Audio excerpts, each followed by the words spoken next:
Welcome sa Cloud B Movie Recap. Ang series na ikukwento natin ngayon ay ang Knuckles Season 1, Part 1. Halina't simulan na natin. Sa planetang Mushroom, matapos malinlang ng isang masamang doktor, dumating si Knuckles sa Earth upang hanapin ang mahiwagang Esmeralda. Nagsimula siyang makipaglaban kay Sonic, ngunit matapos ang ilang sagupaan, nagkaayos din sila at nagtulungan kasama si Tails upang talunin ang higanting robot ni Robotnik. Sa tulong na iyon, nabawi ni Knuckles ang kanyang Esmeralda, nailigtas ang Sansinukob, at nakatagpo ng mga bagong kaibigan. Mula noon, nagpa siya ang tatlo na magsama sa iisang bahay. Dahil wala ng banta sa kalawakan, ang tanging misyon na lang ni Knuckles ay ang mag-relax at tamasahin ang kaginhawaan sa Earth. Gayunpaman, hindi kontento si Knuckles sa payapang buhay na ito at palaging naghahanap ng aksyon. Isang araw, nakita niyang may mga manggagawang gumagawa ng pagkukumpuni sa bahay ni Maddie at inakalang ito'y isang pananakop, kaya't inatake niya ang mga ito. Nang makita ni Maddie na nasa panganib ang mga manggagawa, agad siyang tumulong at humingi ng tawad, ngunit umalis ang mga lalaki sa galit.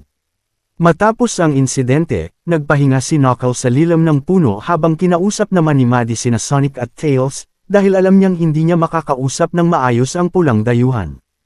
Habang nag-uusap sila, napansin ni Maddie na nasa bubong si Knuckles kasama ang kanyang aso. Umakyat si Tails upang kunin si AZ, habang nagkaroon ng maikling pag-uusap sina Sonic at Knuckles. Sinabi ni Sonic na hindi na kailangang mamuhay si Knuckles bilang isang mandirigma at hinimok siyang magsaya sa buhay sa Earth.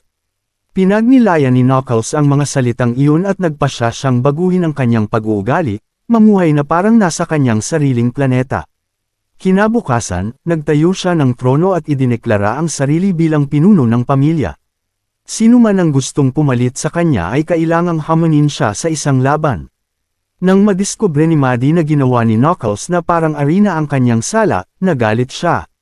Lalo pa siyang nagalit nang makita niyang ginawang bihag ni Knuckles ang Cartero. Matapos palayain ang kawawang lalaki, pinagalitan ni Maddie si Knuckles at ikinulong sa attic, sabay sabing hindi na siya pwedeng kumilos bilang isang mandirigma. Habang mag-isa sa attic, nagkaroon ng pangitain si Knuckles at nakita niya si Chief Pukak. Tinanong siya ng pinuno kung ano ang kanyang gagawin ngayong natapos na niya ang kanyang misyon. Pinayuhan siya ng matanda na maghanap ng isang alagad at ituro rito ang kultura ng kanyang tribo upang muling lumago ang lahi ng Akida. Nagtanong si Knuckles kung saan niya mahahanap ang alagad, at itinuro ni Pukak si Wade Whipple. Ayon sa matanda, espesyal ang lalaking iyon at nais sumali sa isang Tournament of Champions na gaganapin sa Reno, Nevada. Matapos ang payo ni Pukak, nawala ang kanyang multo at nangako si Knuckles na hindi siya bibiguin. Samantala, nasa gym si Wade at nagsasanay para sa isang torneo ng bowling na hindi pa tiyak kung masasali siya. Nagulat siya sa pagdating ni Knuckles at isinalaysay na tinanggal siya sa kanyang team.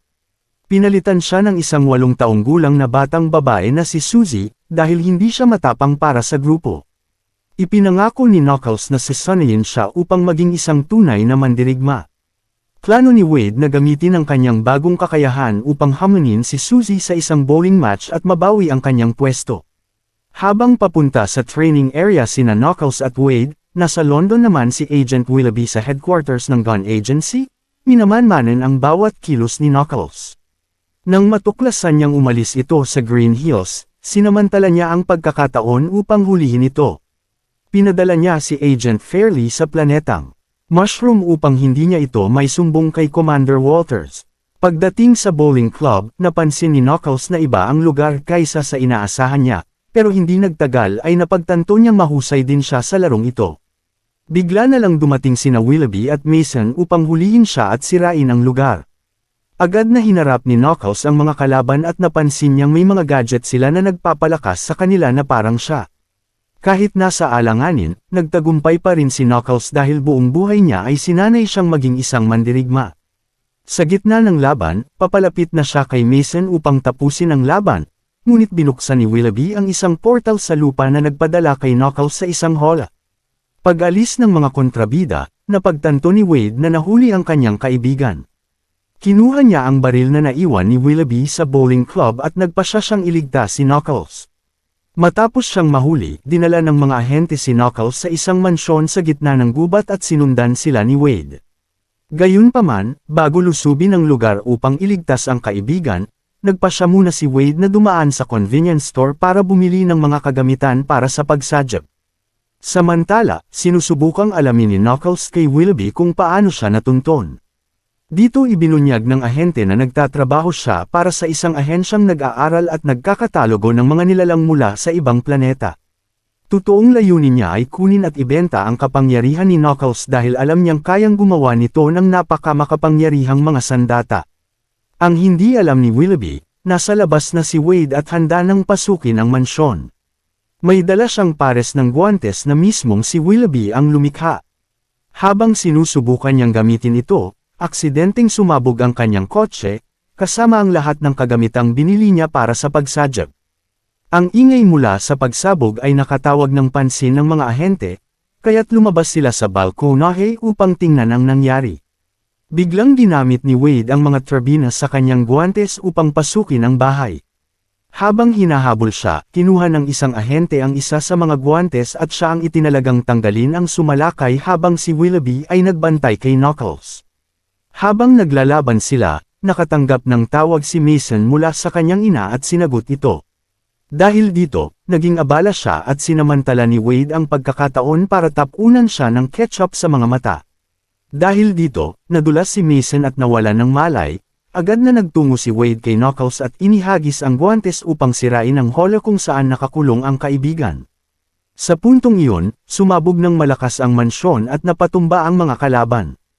Sa kabutihang palad, nakatakas sina Wade at Knuckles nang hindi nasaktan. Nagdesisyon silang tumakbo sa bangin at tumalon, si Knuckles ang may pasan kay Wade. Subalit, hindi marunong lumipad si Knuckles kaya bumagsak silang dalawa.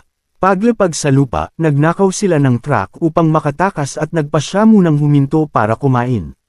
Samantala, nagkamalay sina Willoughby at Mason at nagplano ng bagong paraan upang hulihin si Knuckles. Hindi na sila pwedeng umatras, dahil nakipagkasundo na sila sa isa sa pinakamakapangyarihang sindikato sa mundo na pinamumunuan ng isang misteryosong lalaki. Kapag binawi nila ang kasunduan, siguradong mamamatay sila, kaya't tanging opsyon na lang ay ipatupad ang bagong plano ng paghuli. Matapos maghapunan, nagpatuloy sa biyahe sina Wade at Knuckles. Habang nasa daan, narinig nila sa radyo na hinahanap na si Wade ng mga awtoridad. Nang matuklasan niyang siya'y pinaghahanap, natakot siya at naisip ang hindi na muna bumalik sa Green Hills. Kaya't nagdesisyon siyang bisitahin ang kanyang ina. Nang makita siya ni Wendy matapos ang matagal na panahon, nawalan ito ng malay. Ngunit, kahit nagulat, natuwa rin siya sa pagbabalik ni Wade. Ngunit dumating si Wanda, at dito nagsimula ang gulo. Hindi tulad ng kanyang kapatid, masaya si Wanda sa kanyang trabaho bilang FBI agent at minamaliit si Wade sa pagiging lokal na pulis lang. Upang maiwasan ang argumento, iniba ni Wade ang usapan at ipinakilala si Knuckles sa pamilya. Kinagabihan, naghanda si Wendy ng handaan para sa kanilang bisita, ngunit nauwi ang hapunan sa walang tigil na pagtatalo ni Wade at Wanda. Dahil sa inis, sinaksak ni Wanda ng tinidor ang braso ng kapatid. Dahil sawang-sawa na sa pang-aasar, tumayo si Wade at pumunta sa dati niyang kwarto. Sumunod si Wanda, at naiwan si Knuckles bilang kaisa-isang kasama ni Wendy. Sa pag-uusap nila, nalaman ni Knuckles na ang ama ni Wade ay isang mahusay na kampyon sa bowling at dadalo sa paligsahan sa Reno. Kahit iniwan ni Pete ang pamilya, patuloy pa ring hinangaan ni Wade ang kanyang ama at palaging gusto siyang makalapit dito. Noong bata pa siya, tuwing Biyernes ay pumupunta sila sa bowling alley at ito ang kanyang pinakamasayang alaala ng kabataan. Kinagabihan, habang nagbabasa si Wanda ng libro sa sala, dumating ang isang grupo ng mga lalaki. Nalaman nilang may patong ang ulo ni Wade kaya't sinugod nila ito. Isa sa kanila ay pumasok sa kwarto ni Wade upang hulihin siya, ngunit sinalubong ito ni Wade gamit ang chandelier, na hindi tumalag. Bago siya mahuli, dumating si Knuckles at sinuntok ang kalaban papalabas ng bahay, hanggang sa bumagsak ito sa hardin. Samantala, sa ibaba ay inatake si Wanda ng isang bihasang kalaban at muntik ng tamaan. Ngunit agad na dumating si Knuckles at ginamit ang kadena upang ipagtanggol siya. Pagkatapos mapatamba ang kalaban, nagtungo siya sa kusina at tinulungan si Wendy labanan ang natitirang dalawang sumalakay. Bagamat wasak na ang bahay ni Wendy, labis pa rin ang pasasalamat niya na muling nagkasama ang kanyang mga anak at masayang makita na nagkakaisa na muli ang kanyang pamilya upang protektahan ang isa't isa. Dito nagtatapos ang part 1 ng series. Salamat sa panunood hanggang sa susunod na video.